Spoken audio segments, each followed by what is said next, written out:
Chapter number 5 जो हमने complete last class में हमने हाफ पार्ट किया था, अब ये पार्ट 2 है हमारा। तो चलिए इसको स्टार्ट करते हैं। सबसे पहले स्टार्ट करने से पहले इसका ब्रीफली देख लेते हैं। द क्रोकोडाइल वाइफ, देखो लास्ट क्लास में हमने ये पढ़ा था कि दोनों फ्रेंड बन गए थे, क्रोकोडाइल और मंकी दोनों आपस में वो रेन की, क्रॉप्स की, अदर एनिमल्स की, बर्ड्स की, इन सब की बातें करते थे, एज वेल एज फ्रूट्स को शेयर करते थे। The crocodile wife was annoyed because her husband came home late. अब देखो क्रोकोडाइल की जो वाइफ थी वो गुस्सा हो गई, वो क्योंकि उसके हस्बैंड जो हैं वो लेट आते थे घर पे, बिकॉज वो बातें करते थे, क्रोकोडाइल जो थे वो बातें करने लग जाते थे ना मंकी से। She didn't like his friendship with monkey, और क्रोकोडाइल की वाइफ को मंकी के साथ फ्रेंडशिप बिल्कुल भी अच्छी नहीं लगती थी। The crocodile couldn't all together ignore his wives fishes, और एट द एंड क्या हुआ, क्रोकोडाइल अपनी वाइफ की विश को इनकार मतलब मना नहीं कर सका। अब देखिए उसकी वाइफ की विश क्या थी। क्रोकोडाइल की वाइफ को पता कैसे लगा कि मंकी उसका फ्रेंड है, एज वेल एज वो घर पे क्यों लेट आता था। तो चलिए स्टार्ट करते हैं chapter part 2 I mean. One day the crocodile stayed with the monkey longer than usual. एक दिन क्या होता है, क्रोकोडाइल मंकी के साथ इतनी देर तक बैठा रहा जितनी देर पहले कभी नहीं। His wife was annoyed waiting and waiting managing the little crocodile. अब उसकी वाइफ जो थी वो थोड़ी नाराज़ हो गई, गुस्सा हो गई, क्योंकि वो बहुत ज़्यादा वेट कर रही थी क्रोकोडाइल का। वेट कर करके वो बहुत ज़्यादा नाराज़ हो गई। ठीक है, नेक्स्ट क्या होता है, his wife was announced waiting his wife was annoyed, yes ये तो हमने पढ़ लिया है। his wife was annoyed waiting and waiting managing the little crocodile that has been hatched। अब क्या होता है, उसकी वाइफ जो है वो नाराज़ हो गई क्योंकि बहुत ज़्यादा वेट कर रही थी वो। she said, और उसने बोला, who is this friends of yours you are so fond of। वो ऐसा कौन सा फ्रेंड है जिसके पीछे आप बिल्कुल ऐसे कहते हैं ना, बिल्कुल क्रेजी हो गए हो, उसी की सोचते रहते हो। तो वो ऐसा कौन सा फ्रेंड है आपका, वो उसने क्रोकोडाइल से पूछा। ठीक है, basically who is the friend of yours you are so fond of. Fond का मतलब होता है हैविंग एन अफेक्शन, यानी कि किसी के लिए अफेक्शन, बेसिकली हम कह सकते हैं किसी को लाइक करना। Oh he is very nice monkey he replied. और क्रोकोडाइल बोलता है कि वो बहुत नाइस मंकी है। He live on a fruit tree, वो फ्रूट ट्री के ऊपर बैठता है, रहता है। He sends fruit for you every day, और वो रोज़ तुम्हारे लिए फ्रूट भेजता है। You don't expect me to climb trees do you, यानी कि वो उसने बोला कि आप मुझसे ऐसे एक्सपेक्ट तो नहीं कर सकते कि मैं तो खुद नहीं चढ़ूंगा ना ट्री के ऊपर, वो तुम्हारे लिए भेजता है। A nice monkey I am sure replied the wife and obvious sarcasm. अब देखो सरकास्टिक वे, यानी कि बिल्कुल हंसते हुए उसने जोक के तरीके से उसने बोला कि अच्छा मंकी है। If you ask me this monkey should be my food, I want to eat his heart so much. तो उसने एकदम से बोला कि अगर आप कहोगे कि इस मंकी को खा जाओ तो मैं इसका हर्ट खाना पसंद करूंगी। What a foolish thing to say shouted the crocodile. अब क्रोकोडाइल एकदम गुस्सा हो गए और उन्होंने कहा ये क्या कह रही हो तुम, I can't kill my friends, मैं अपने फ्रेंड को नहीं मार सकता। Though I won't mind a monkey occasionally for a change of taste. एक मतलब मैं मंकी को मतलब इस तरीके से अपना शिकार नहीं बना सकता हूँ।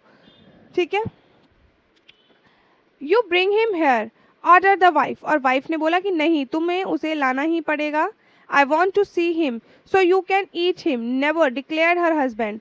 तो उसकी वाइफ ने बोला कि मैं उसको देखना चाहती हूँ। तो हस्बैंड ने रिप्लाई किया, आई मीन क्रोकोडाइल ने रिप्लाई किया, सो यू कैन ईट हिम, आप खा लोगी अगर मैं उसको लेकर आऊँगा, नेवर, मैं कभी नहीं लेकर आऊँगा। उसने ये चीज़ डिक्लेयर करी। ये देखिए ये दोनों इनके बीच में कन्वर्जेशन चल रही है। Next, his wife was furious and she dived into a hide herself at the bottom of the river, leaving the little ones of pester their father। अब क्या होता है, उसकी वाइफ देखो नाराज तो हो ही जाती है उससे। क्यों होती है वो नाराज, क्योंकि मंकी को वो लेकर नहीं आ रहा, जो उसका फ्रेंड है वो मंकी है, और एक्सट्रीमली एंगर हो जाती है। ठीक है, बहुत ज़्यादा गुस्सा हो जाती है, और वो एक प्लेज लेती है कि मैं मतलब अपने आप को हाइड कर लूँगी। फ्यूरियस यानी कि बहुत गुस्सा होना, तो वो अपने आप को हाइड कर लेती है, छुप जाती है वो रिवर के बिल्कुल अंदर, नीचे जाके वो छुप जाती है बिल्कुल। नेक्स्ट क्या होता है, वो the little ones to pester their father, मतलब पेस्टरिंग, मतलब पेस्टर बेसिकली मतलब होता है पेस्टर का अनॉय समबडी, किसी को परेशान करने के लिए, ठीक है, मतलब किसी को इतना ज़्यादा परेशान कर देना, पेस्टर मतलब होता है। The crocodile was in serious dilemma, dilemma मतलब बहुत ज़्यादा सीरियस हो गए थे वो इस सारी सिचुएशन को देख के। ही लव्ड हिज वाइफ, क्योंकि वो अपनी वाइफ को बहुत पसंद करते थे।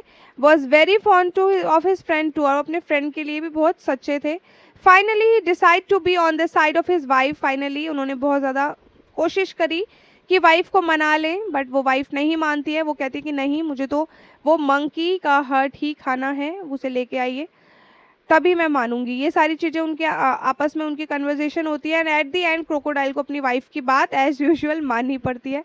She was his life partner after all, और वो उसकी लाइफ पार्टनर थी, वो क्यों नहीं मानता। I know it's sin to betray a friend, मतलब ये धोखा होगा, ये पाप होगा एक दोस्ती में, but I have no choice, और वो कहता है मेरे पास कोई और चॉइस भी तो नहीं है। ही सेड टू हिमसेल्फ, वो अपने आप से ही बोलता है I will invite the monkey home and hope for the best, मैं मंकी को अपने घर बुलाता हूँ और अच्छे के लिए होप करता हूँ। My wife want you over for a meal dear friends, said the crocodile when he visited monkey next day, you must come home with me today. अब देखो क्या होता है, my wife wants you over for a meal, अब वो hope के साथ monkey से कहता है डियर फ्रेंड, मेरी वाइफ मील के लिए खाने पर तुम्हें बुला रही है। Said the monkey when he visited the monkey next, मतलब वो ये चीज़ सेड द क्रोकोडाइल ने बोलता है कि मंकी से कि आप मेरे घर पे खाना खाने आइए, मेरी वाइफ आपको बुला रही है, you must come home with me today, और आपको मेरे साथ आना ही होगा, ये सारी चीज़ें। With pleasure said the monkey, मतलब मंकी बोलते हैं आई एम नो स्विमर, मेरे को तैरना नहीं आता, but can ride on your back, मैं तुम्हारे पीठ पीछे बैठ सकता हूँ। I in the middle of the river where the current was the strongest, the crocodile could no longer hide his intention। ठीक है, अब क्या होता है, बिल्कुल पानी के, देखो जैसे ये वाटर है, ये ट्री है, इस तरीके से जो क्रोकोडाइल था वो यहाँ पर आ जाता है, बिल्कुल इस साइड, मतलब बिल्कुल बीचों बीच। अब बीच में आके क्रोकोडाइल बोलता है मंकी से कि मैं तुम्हें बताना चाहता हूँ, and this at the middle of the river where the current was the strongest, the crocodile was no longer hide his intention, जिस वजह से मैं तुम्हें लेकर आया हूँ उसने वो सब बताया। Sorry my friend, he said but I have to go under water now, मुझे पानी के अंदर जाना पड़ेगा, and I have brought you here to kill you, मैं तुम्हें यहाँ पर लेकर आया हूँ तुम्हें मारने के लिए। तो वो ये सारी चीज़ें बोलता है, किससे बोलता है वो, मंकी से ये सारी बातें वो बोल देता है, बिल्कुल बीचों बीच पानी के आने के बाद। बट उसको कोई हेजिटेशन भी नहीं होती है कहते हुए, क्योंकि उसको अपनी वाइफ की बात माननी थी। My wife can not survive without eating your heart, और मेरी वाइफ बिल्कुल सर्वाइव नहीं कर पा रही, तुम्हारा हर्ट उसे खाना है, गुड बाय। नेक्स्ट क्या होता है, नेक्स्ट पैराग्राफ हम नेक्स्ट क्लास में कंटिन्यू करेंगे। तब तक के लिए do like share and subscribe, मेरे चैनल को सब्सक्राइब करिए, ये न्यू चैनल है, इसकी इस तरीके से बाकी वीडियोस को देखने के लिए भी इस चैनल पे आपको सभी क्लासेस की वीडियोस अवेलेबल होंगी। धीरे धीरे मैं अपलोड कर रही हूँ, एक साथ तो पॉसिबल नहीं है और ज़्यादा लंबी वीडियो हो जाती है, इस वजह से छोटे छोटे पार्ट्स में मुझे डिवाइड करके वीडियो अपलोड करनी पड़ती है।